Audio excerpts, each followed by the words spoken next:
有真侪民众厝内面拢会放几盒仔止痛药啊，放咧，即头壳痛或者是喙齿痛，食一粒来止痛。不过，着药师伫咧提醒讲，即市面上止痛药的成分是有几啊种，无一定是逐种拢适合家己的身体状况，建议一定爱互医生看过，唔通家己做医生。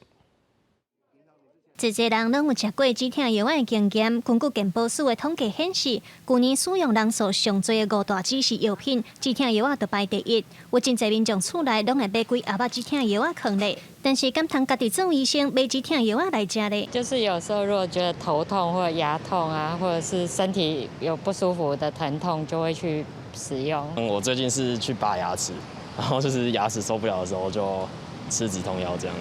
可能有一些成分会对身体不好之类的，对，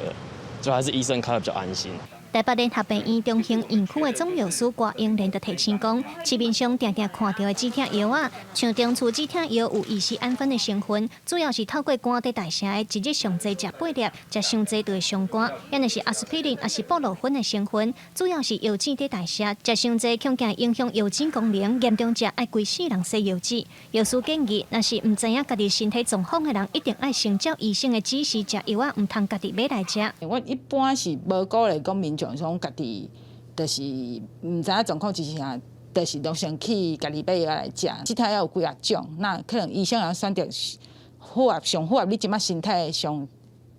状况的药来选择，互你使用安尼。药师嘛特别提醒民众，止痛药唔是万灵丹，唔是袂痛就代表身体无病痛，千万唔通家己买来黑白食。若是身体有无爽快，要是爱去看医生，避免食到无适合的止痛药伤身体。记者卢尚如、曾俊尧台北报道。